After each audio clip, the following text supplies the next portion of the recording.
Globalization has set the stage for complex supply chains that allow multinational corporations to geographically and legally distance themselves from the exploitative labor conditions they often incentivize and perpetuate, shielding themselves from accountability while profiting from systemic human rights abuses.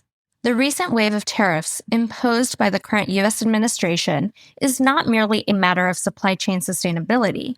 It raises urgent human rights concerns, as these trade policies risk deepening labor exploitation and obscuring accountability across already fragile global supply chains. When tariffs are raised, companies often respond by shifting production to jurisdictions or factories with even weaker labor protections, or by cutting costs, creating an environment that further allows for the undermining of worker rights, such as reducing wages, increasing hours, or sidestepping safety protocols. These pressures exacerbate exploitative conditions, including forced labor and child labor, especially in sectors like agriculture, garment, and electronics. This sourcing strategy is not new. Rather, it has been a driving force behind how corporations operate in their race to the bottom, prioritizing profit over human rights. For example, REI primarily sources from countries where human rights and labor rights violations are rampant, where workers are paid unlivable wages, and where there is a shrinking civil society space. Countries in Southeast Asia, such as Vietnam and Cambodia, both countries where REI sources goods from, have been hit hard by the tariff hikes. These countries face high U.S. trade deficits precisely because U.S. corporations have outsourced production there to take advantage of weak labor standards and extremely low wages. Independent unions are illegal in Vietnam, and in Cambodia, labor repression is extreme. These are conditions created to attract corporations, a system fueled by global economic inequalities. The race to the bottom is not new, and it continues to mean transparency and due diligence are secondary priorities, further obscuring human rights violations. In an earlier episode, we talk about union busting within REI's retail stores and contextualized it within the larger effort being taken by union busting companies to have an entire National Labor Relations Board declared unconstitutional. In my research for that episode, I came across a recent report called Beneath REI's Green Sheen, published by the UMass Amherst Labor Center and Students for International Labor Solidarity. This report detailed serious labor rights violations within REI's supply chain, including forced labor, sub-poverty wages, and retaliation against workers attempting to unionize. It also highlights REI's associations with corporations notorious for environmental and labor abuses. The report brings to the forefront issues that are not unique to REI, but rather are rampant within global supply chains. The only difference here is that REI has marketed itself as a responsible corporate citizen, a branding that is in direct contradiction to the findings in this report. In today's episode, we speak with the co-authors of the report on REI's supply chain, Clare Hammonds of UMass Amherst Labor Center and Nguyen of Students for International Labor Solidarity, about the role of worker-driven social responsibility initiatives and student movements in supply chain accountability.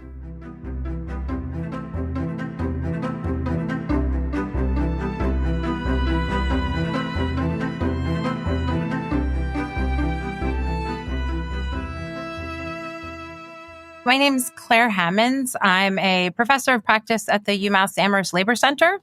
The Labor Center is largely a graduate program in labor studies that's existed for about 15 years. In addition to doing work with graduate students, we also do a lot of research work, particularly applied research, working with unions or other kinds of workers' rights organizations, trying to document the experience of workers. My particular interests have really been around using both quantitative and qualitative methods to think about how we capture what that experience for workers looks like. Beneath REI's Green Sheen is a report produced in response to serious and widespread labor rights violations reported by workers in REI's global supply chain. As the largest specialty outdoor retailer and consumer cooperative in the United States, REI not only sells goods from various brands, but also produces its own line of REI branded products. Despite claiming to be a company where people care about each other as human beings, this report illustrates a different reality for workers within REI's supply chain, sourcing from factories in Asia and Central America known for systemic human rights abuses.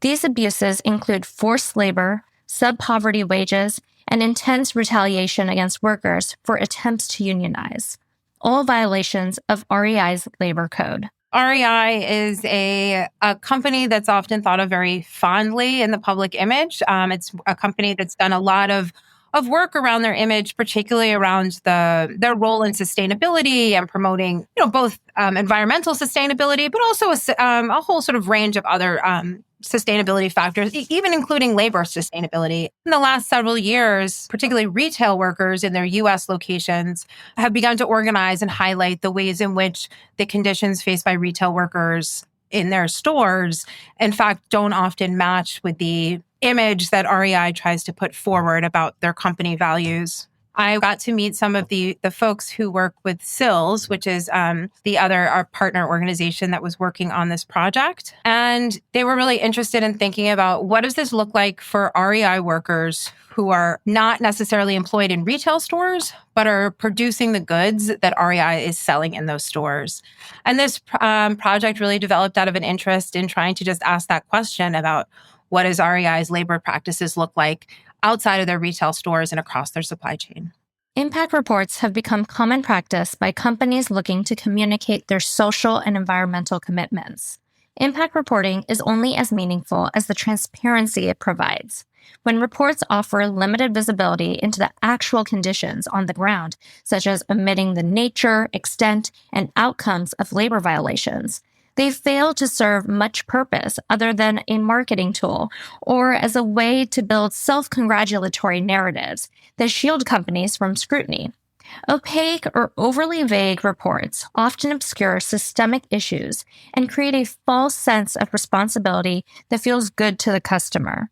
This lack of transparency undermines the very purpose of impact reporting, allowing companies to control their own narrative without offering any meaningful transparency or accountability. For workers in supply chains, especially those facing exploitation or retaliation, this means continued vulnerability with little recourse, while brands maintain a socially conscious image that may not really reflect reality. One of the things that REI talks about is a lot as transparency. And really, when we started doing this work, one of the things we were looking at first is REI's own impact reports, detailing, both their factory code of conduct and the list that they provide of who they purchase from and the violations in those factories. And I think that one of the things that was really interesting about that is that, while they've been doing these impact reports for a very long time, at a certain point, we can see that there is an increase in the number of violations being reported. And then at a certain point in time, the impact reports actually stop detailing what's happening in the factories, particularly at the sort of gradation that they had originally been offering.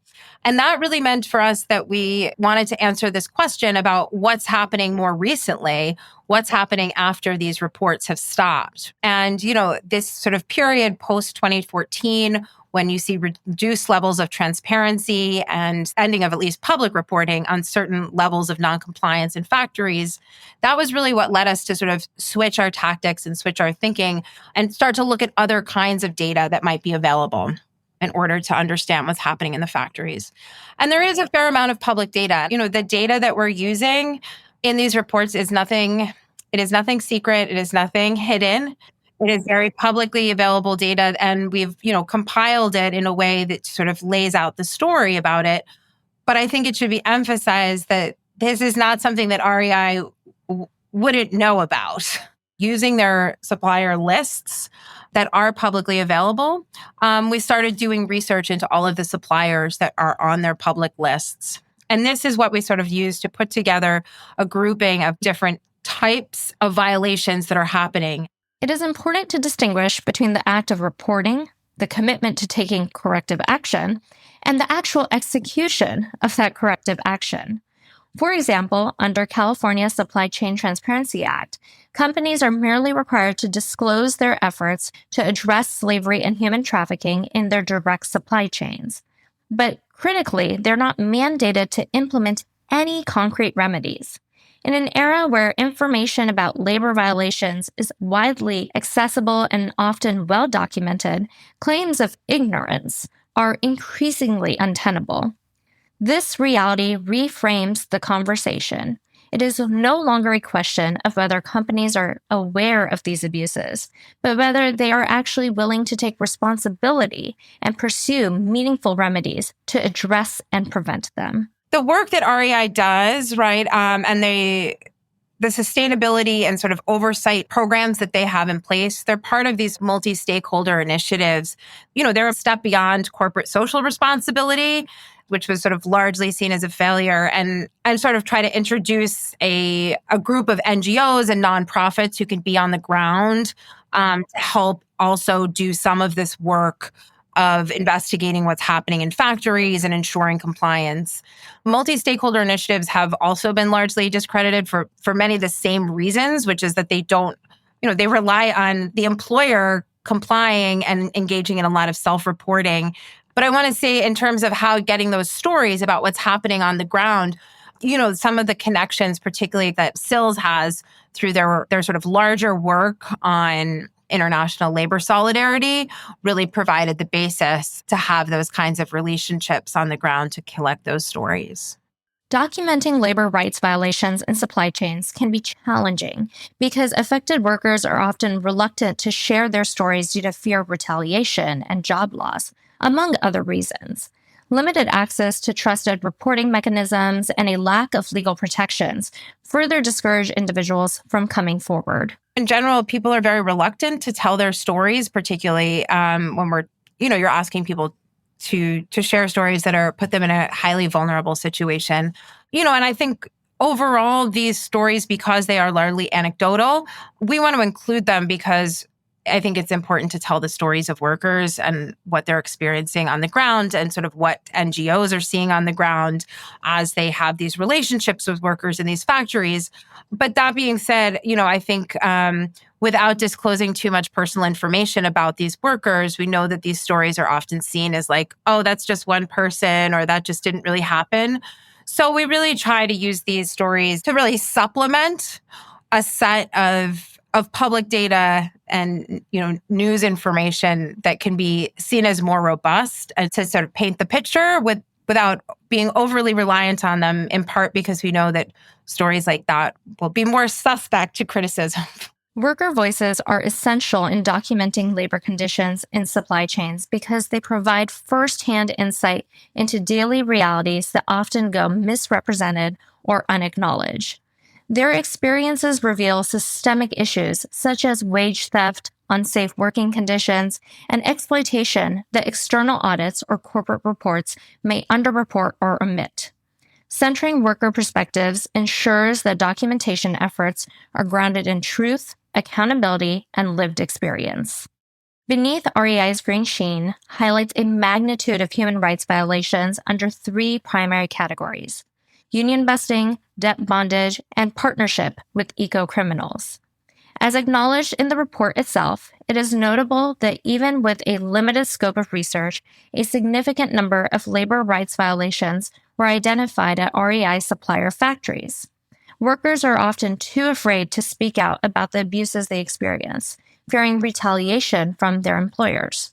As a result, it is reasonable to conclude that the violations documented in this report likely represent only a portion of the actual labor abuses occurring across REI's global supply chain. REI has a detailed factory code of conduct that very explicitly includes a commitment to freedom of association and collective bargaining. These are core values that are generally included in factory code of conducts and seen as sort of the highest standard for how you prevent abuse among workers. And, as we started looking at these, it was very clear that many of the factories we were looking at had examples of what I would consider like very aggressive union busting tactics. In one example, we saw in El Salvador at a factory. A longtime REI supplier in 2017 actually went after and targeted union members who were speaking out about not being paid the legal minimum wage, right? And so they actually went ahead and targeted specifically union workers. And this is a way in which you actually end up getting rid of the union, right? What do? You get rid of the strongest, most vocal union workers. Another example we see is in some of the factories. We had an example of Cambodia, XDS Bicycle. Management continually used a practice of keeping workers on short-term contracts. This is something that we see in the US as well. But by keeping people on short-term contracts, it keeps them ineligible for benefits. It also makes them easier to terminate. And when workers at the factory in Cambodia tried to organize and unionize in 2023, leaders were fired almost immediately, which actually led to the dismantling of that union before it could even get started. And I think the other way they do it is by sort of shifting production, by moving production from one factory to another and prioritizing factories that have more flexibility rather than sort of an emphasis on sustainability. And so we've seen REI really changing a lot of its factory suppliers in the last several years. And this is really a tactic overall that weakens any unionization efforts. It destabilizes worker power, and it also really puts a downward pressure on wages. In addition to union busting, the report documented the presence of debt bondage among workers in REI's supply chain. This is not unique to REI and rather an unfortunate reality of complex supply chains. According to data published by the International Labor Organization in 2022, approximately 1 in 5 people subjected to forced labor exploitation in the private sector are trapped in situations of debt bondage. Debt bondage occurs when laborers are forced to work for an employer in order to repay a debt. For example, in the case of Vietnamese migrant workers, recruiters often facilitate temporary overseas employment by lending workers the money needed to cover recruitment fees and travel expenses. These recruiters frequently deceive workers about the nature or conditions of the job and may manipulate the debt by charging a high interest rate. Upon arrival, workers are informed they cannot leave and cannot refuse the work because they must repay what they owe. This form of coercion is used to suppress worker rights by making it nearly impossible for individuals to leave abusive jobs or speak out about violations. Debt bondage is really a form of forced labor in which workers are trapped in highly exploitative jobs due to overwhelming debts that are accrued as a result of generally recruitment fees. And in REI's supply chain, this practice was found in a number of factories. In particular, we're looking at a bicycle factory where migrant workers from Thailand and Vietnam, they had come to Taiwan to work in these factories. In order to work in the factories, you have to pay exorbitant recruitment fees. And one of the things that these recruitment fees do, and they're often these referred to as these anti-escape fees, but basically you get pushed into debt by owing your employer money and sort of having to then take out these high interest loans in order to just really even have the job. And one of the other things that happens with this, right, and we're talking here largely about migrant workers who have moved to another country in order to work in these factories. We see that these workers are often also housed in the factories and housed in, overcrowded, unsanitary dormitories where there's little ability for people to move around. We had one report of workers actually being locked inside their living room quarters. It can last years. You trap people in that situation, and then they are both forced to work for that factory. They now owe the factory money, and that any resistance to that means that people, if they sort of protest or even attempt to leave, can be threatened with deportation, something that then traps those migrant workers further into exploitative conditions. It is important to recognize that there is a disconnect between how a company markets itself and their actual business practices. Despite holding a firm image of upholding environmental protections, REI maintains a relationship with Formosa Plastics, a corporation notorious for severe environmental violations. Formosa has been implicated in releasing toxic chemicals into the sea, causing Vietnam's deadliest marine life disaster, and has a history of fatal industrial accidents, including scaffolding collapses and factory fires. Furthermore, numerous journalists and environmental activists have been imprisoned for publicly mentioning Formosa's corporate misconduct. When we use the word eco-criminals, we're talking about corporations that have knowingly been involved in environmental disasters. And in the report, we're talking particularly about Formosa Plastics, which is a key REI supplier, and it is has a long history of very serious environmental violations. In Vietnam, Formosa Plastics was involved in a marine life disaster, which devastated fishing communities. It's also been linked to soil and water contamination in Texas and also to fires in Illinois. And I think one of the other things that goes along with this, and one of the things that makes Formosa a particularly problematic supplier, is that, in Vietnam, after dozens of environmental activists and journalists spoke out about what Formosa was doing and their environmental corporate malfeasance, we found that those activists and journalists were actually imprisoned for speaking out. And, Formosa is sort of well known as it's a very problematic supplier. For REI to sort of abdicate responsibility for using these suppliers that are well known in this space for their violations of labor laws, for their violations of environmental protections, is problematic and certainly is at odds with the branding that they use to sell items to their consumers. Impact reports offer insight into how a corporation approaches social and environmental impacts within their business operations. It has to be an honest and balanced assessment that speaks to what is working well, while also sharing opportunities for improvement.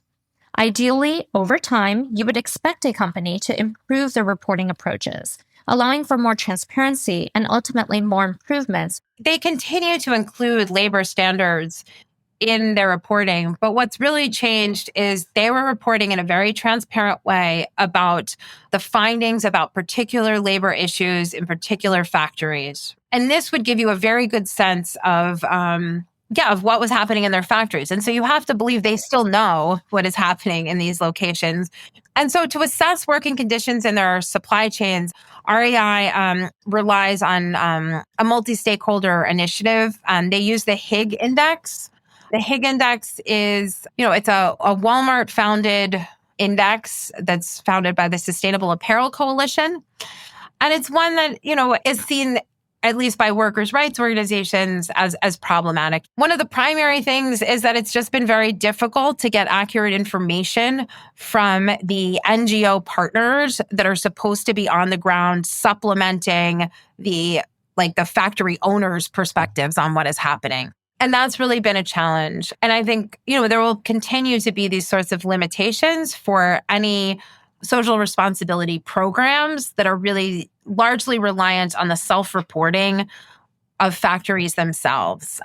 This is something that very much allows, companies like REI to sort of say, we heard this factory was doing fine. We heard there was no problems in the factory, so we were able to proceed. And it really allows companies to abdicate responsibility for what's happening on the ground.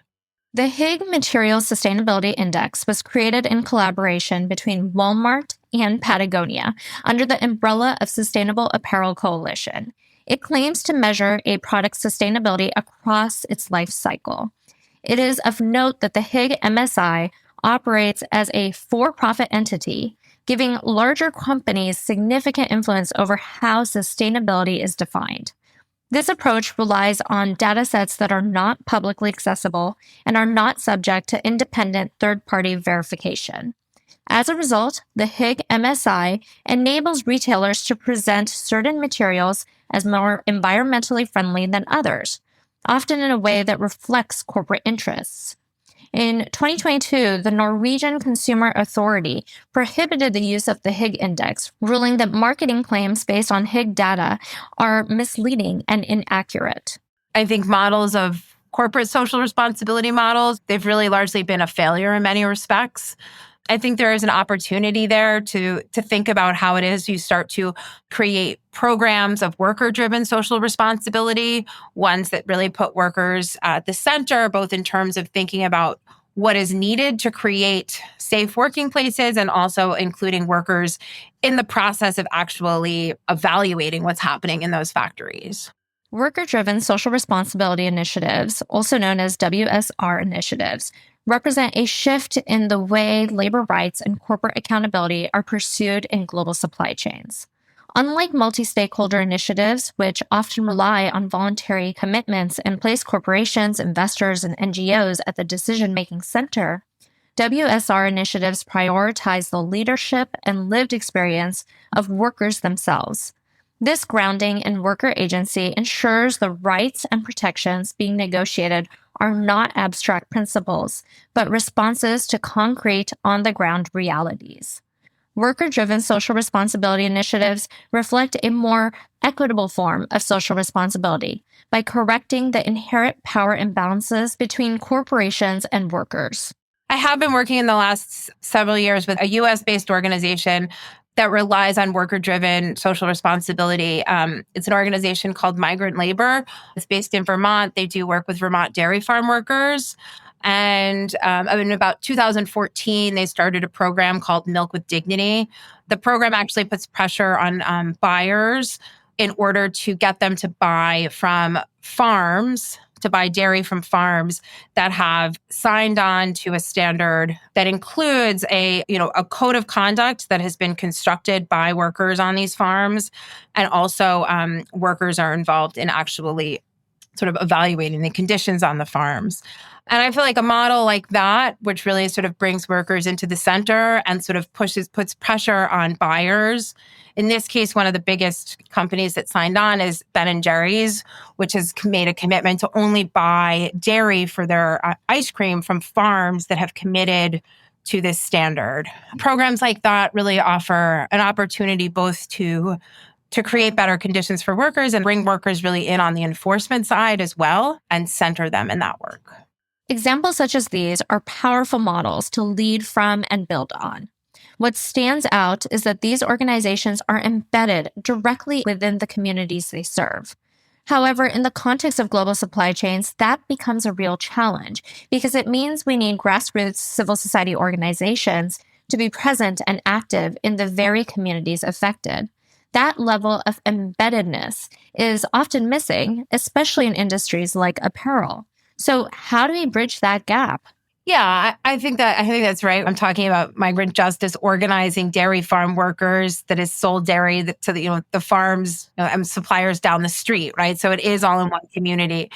I think that being said, the apparel industry, and particularly a company like REI, such a large corporate brand, and one that is so notable and so connected to this idea about sustainability overall, I feel like that opens up a space for consumer activism in order to sort of put pressure on these companies to actually move towards having factories that create these standards. And I think you're right. I don't want to be dismissive about what would be involved in order to have this like really be sort of a fully fledged process. But I think I do think it's possible, and I think that consumers have a role to play in that. And one of the things I hope for in our report is really highlighting some of these stories so that consumers have an understanding of them, because in many ways the companies will respond to consumer pressure. And if consumer pressure suggests that people want to make sure that the goods that they're buying, not just that the workers in the stores are treated well, which people do care about, that also the people who are manufacturing those goods are paid a living wage, who have access to basic sort of labor rights and freedoms, that putting the pressure on the company to do that, they do have the capacity to make that happen, right?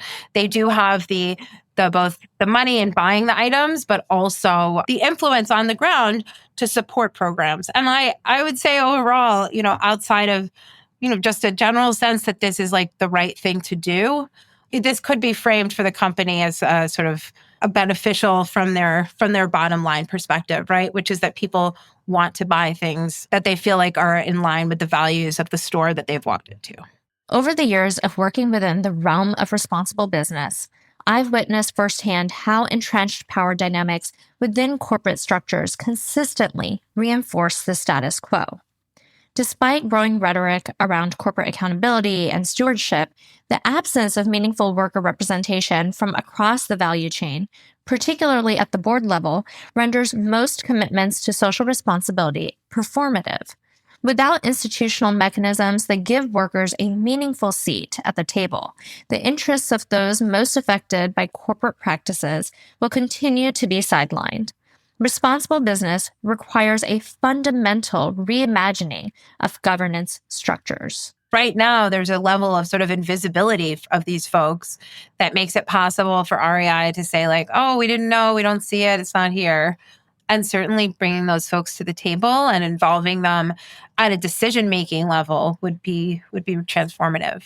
It wasn't until recently, with the case of Doe v. Chiquita Brands International, that we saw a multinational be held accountable for human rights violations committed abroad. I'm hopeful that this marks a turning point where brands start to realize that they too can be held accountable, which leads me to ask, what does true accountability look like? I think that sort of true accountability, it really requires having workers involved on the enforcement side, and that any accountability program that is solely relying on corporations to sort of self-report is always going to be limited. And unless you have an actual program in place that has both workers involved on the enforcement side and consequences for factories that aren't meeting the standards, right? REI has a factories code of conduct. Supposedly, the factories that they buy from meet this code of conduct, but they also have an opportunity there to actually act on factories that don't. And factories would respond to that, right? You don't want to lose REI's business about this. If REI is serious about you meeting these standards, they have an opportunity there to put pressure. So I think having workers involved, having REI really involved and committed to that enforcement piece, and having them committed to the transparency piece, right? Which is to say that I don't think that they will be committed to enforcement unless there is a level of public transparency where they are receiving outside pressure from members of the REI co-op who are pushing them to do that. And so I think those things would really need to be in place in order to have real accountability. I think, in many ways, the organizing that workers are doing here in the US, I think that also has the power to shape and improve conditions for workers in other parts of the REI supply chain. And I hope that making some of those connections is useful both to consumers and to workers. And I think there's a lot of potential there just given the size of REI, right? That there's such a giant in the outdoor space. I think companies like that with a brand name and given the size of their market share, they sort of have to be the leaders in this, creating that space and structure for other smaller companies to follow along with that. The UMass Amherst Labor Center collaborated with Students for International Labor Solidarity on the report about human rights abuses in REI's supply chains. I had the opportunity to sit down with Clare's co-author, Katie Nguyen, to discuss the role of students in labor movements. My name's Katie Nguyen. I'm based in New York City, originally from St. Louis, Missouri. I'm a national organizer of Students for International Labor Solidarity, or SILS. We're an organization led by students and a support committee of U.S. and international unions. We mobilize students to organize in solidarity with garment workers using the specific leveraging power that students have in university apparel supply chains. A core mission of SILS is to be a massive network of student labor solidarity with both domestic fights, but also that is always oriented towards international labor solidarity and specifically solidarity with garment workers. Students for International Labor Solidarity, referred to as SILS, organizes to hold universities accountable for their labor rights commitments, leveraging the power of university contracts with apparel brands to demand corporate accountability. These contracts provide a unique opportunity for students to influence the purchasing practices of major brands and push for more just and ethical supply chains.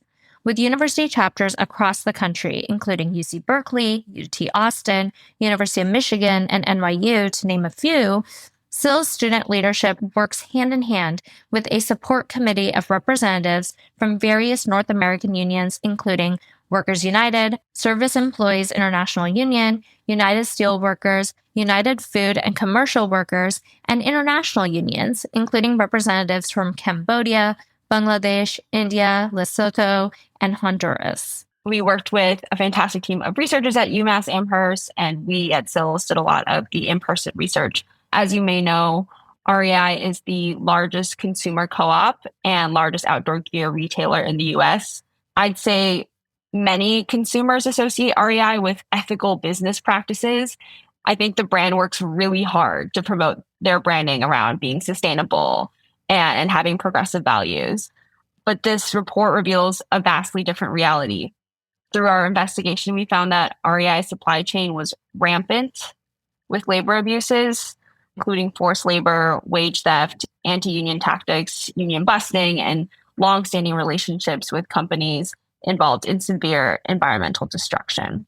So we really felt that this is a story that REI customers needed to hear, especially also because while coverage of REI store unionization fights have been covered by media, reporting on labor struggles and labor abuses in their international supply chain have remained pretty much untouched. So we were hoping that through this report, we'd be able to widely spread and highlight REI's hypocrisy, both abroad and at home, identifying this pattern of exploiting both their retail workers and workers in their supply chain. SILS works in collaboration with union leaders, recognizing that frontline workers are the experts of their own conditions and essential partners in the fight for labor justice. Union suppression has become a key issue within REI stores and in their supply chain, from retaliation against retail workers organizing in the U.S. to violation of collective bargaining rights in factories producing REI-branded products. By standing in solidarity with union efforts both locally and globally, SILS amplifies worker-led demands. We found several examples of union suppression in REI's supply chain. In multiple factories, workers who were attempting to organize for better wages and conditions have faced systemic retaliation, including illegal firings, threats, and intimidation tactics. For example, in El Salvador, one factory fired its entire union leadership after they pressed for simply the legal minimum wage. In another case, in Cambodia, the unionized workers at this factory were blacklisted and denied employment opportunities. And what I'll also highlight is that these are really similar tactics that REI uses inside their stores in the US. International labor solidarity is crucial in today's global economy, where complex supply chains often obscure the exploitation of workers. International solidarity connects students, consumers, and workers across borders, building collective power to challenge corporate practices that rely on exploitative labor practices. In a world that is increasingly globalizing and where brands are in this race to establish the lowest cost of production, it's really important that we are supporting workers who are organizing for better working conditions. And we see this trend where when workers are unionizing, are winning higher wages, that brands will then move to other countries where that network does not exist. And so our role as people where most of these brands are based is to leverage our power, not just as consumers, but also as students, as people who have specific leveraging power and economic power to organize in solidarity with workers around the world. I think the role of students in all of this is to be organizing in solidarity with workers who are already organizing in their workplace in Cambodia, in Honduras, in El Salvador. And then when both the students are organizing and the workers are organizing, we're putting pressure on the brand in the middle. SILS is building on a decades-long history of successful student campaigning and solidarity with workers in their supply chain. At the start of my role in this job, we won a campaign on Adidas with workers at a factory called Trax Apparel in Cambodia, where 8 union leaders in the factory were fired. After 3 years of our partners campaigning on Adidas, we mobilized students at the University of Washington who organized just one protest and one disruption on their campus targeting the university and Adidas. Just 3 months later, these 8 worker leaders were offered reinstatement and provided full back pay. And like I've mentioned, SILS exists in this powerful ecosystem of unions and labor NGOs campaigning on these brands in solidarity. And so just a few months ago, SILS met with workers from Honduras who were told that their factory called Stretchline would close in 2 months and that they would not be paid their collectively $4 million of legally mandated severance. So amongst a broader strategy to pressure the brand to pay their workers, SILS engaged Stretchline, and ultimately we were part of a pressure campaign that resulted in Stretchline paying the full severance. In 2018, the University of Washington struck a 10-year, $120 million sponsorship agreement with Adidas that began in July 2019. Since then, Adidas has enjoyed the privilege of being the exclusive supplier of apparel, footwear, and sports equipment for UW athletics programs. Student protesters urged university officials to pressure Adidas to address issues such as wage theft and union suppression within its supply chain. We specifically went to the University of Washington because Adidas and the University of Washington have a massive licensing contract between the two of them. So we knew that students organizing at the University of Washington would matter so much to Adidas, more than any other university. And that's why it only took 2 actions for Adidas to take action and to offer these workers reinstatement. And we have a decades-long legacy of militant student organizing to thank for that, for a brand giant such as Adidas to really fear student power. The precedent we want to set with our universities and with brands are that the students are going to hold universities accountable to these proclaimed values that they have around workers' rights, and that we're not going away and we'll continuously hold them accountable to the workers. The strategy used by student organizers is grounded in the power universities hold through their contracts with apparel brands, contracts that include codes of conduct on labor and human rights.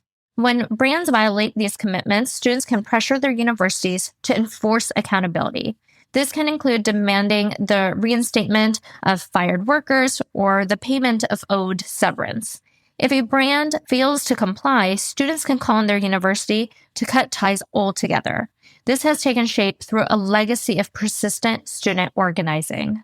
Student organizers over the past few decades have organized in solidarity with garment workers. In 2008, in Honduras, Fruit of the Loom closed a factory right after the workers had unionized. It was clearly union busting. So the workers were organizing in Honduras. They brought it to the students in the US. Around 100 universities over the course of those few years, because of student organizing, cut their contracts with Fruit of the Loom. Because of that pressure, Fruit of the Loom agreed to rehire all of those workers and promised to uphold freedom of association at their factories in Honduras. Fruit of the Loom built its reputation as a socially responsible brand on the backs of Honduran garment workers. But in a recent decision, the company is moving ahead with their plans to shut down their last remaining unionized factories in Honduras, raising significant concerns among labor advocates who view the move as a setback for workers' rights in the region. The closures affect thousands of union workers and have sparked fears about the future of union representation in Honduras's apparel industry, with workers more fearful of organizing. Honduras stands out as the only country in the global garment industry where the majority of workers are covered by collective bargaining agreements. This illustrates the unyielding power corporations hold in shaping the conditions of their supply chains. The economic interests and decisions made by companies based in the global north have historically shaped the working, living, and even political conditions of people in the global south. It's because of this complex network of subcontracting where brands are attempting to negate their responsibility by saying, well, we don't own that factory. Or, in some cases, just denying a relationship with that supplier factory at all, which we're able to debunk by doing a deeper dive into import-export data or from workers literally taking pictures. So this system ensures that all the workers who make any given brand's products are not able to be united and to organize. by sourcing from all these discrete factories that are owned by specific corporations that are not their own. All the workers who make, for example, Adidas apparel can't come together and organize, which is why the international labor solidarity movement is so critical, because ultimately it's the brands that are responsible for the conditions at the factories and their supply chains and the lives of those workers. So our role as SILs and the international labor networks that we work from is to organize in solidarity with these garment workers and to use our specific leveraging power as university students, as consumers in the US, to hold these brands accountable. Complex supply chains allow corporations to evade responsibility by creating layers of subcontracting that distance them from the conditions under which their products are made. Brands often claim that they have no control over labor violations by arguing they don't directly own the factories, or in some cases, denying any relationship with the suppliers altogether. By dispersing production across independently owned factories, corporations prevent workers from uniting across sites, weakening their ability to collectively organize. This fragmented system shields brands from accountability while maintaining control through their sourcing decisions. For example, REI regularly moves its production from one factory to another, prioritizing flexibility over long-term sustainability. In under 5 years, the company exited 51% of its supplier factories, leaving behind tens of thousands of workers across more than half of its supply base. Short-term sourcing relationships create instability for workers, drive down wages, increase the risk of labor rights violations, and contribute to the suppression of trade union activity. At the end of the day, they're a company that wants to make money. They're relying on their customers taking their word for face value. What's obvious in their supply chains is that they don't actually care. Where they can cut corners, where it's in the least visible way, they will take advantage of. And so you find that in brands that you expect it from, like Walmart and Amazon. And we found in our report that REI was sourcing from the same factories and doing the same things as those kinds of brands. At a time when the global economy is so incredibly volatile, an already exploitative system is being further tested.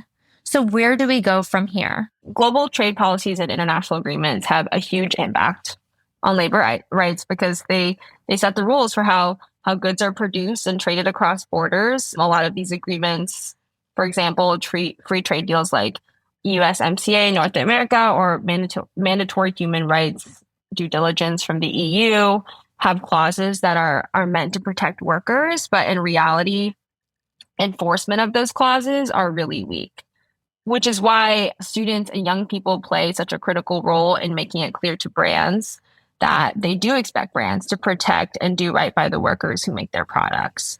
And this is not a new phenomenon. Students have been fighting to hold apparel brands accountable to their own codes of conduct, as well as international laws and standards since the 1990s. And at the end of the day, companies and policymakers listen when they know we're watching.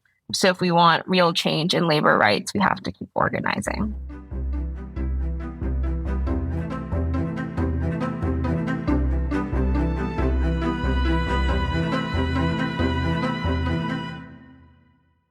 I want to thank Claire and Katie for sharing their valuable insights on the role of worker-driven social responsibility initiatives and student movements in supply chain accountability.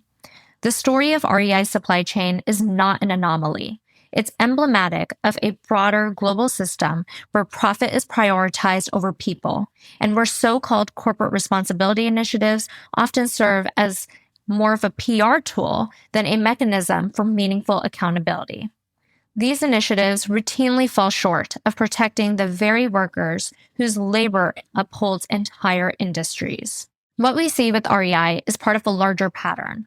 Multinational corporations leveraging geographic and legal distance to obscure responsibility, while vulnerable workers bear the brunt of extractive business practices. Accountability isn't a checklist or a glossy impact report. It's an ongoing collective commitment to centering the voices, rights, and lived experiences of workers at every step of the supply chain. And that commitment must extend beyond borders, because exploitation of labor is not confined to any one country. It's woven into the fabric of the global economy.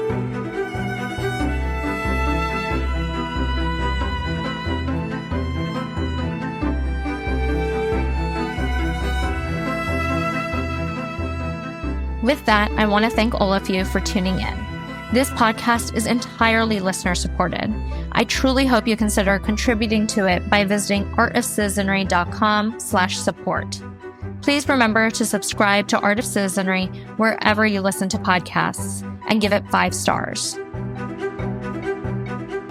Thank you to our producer, Ali Honore, and editor, Noah Kowalski.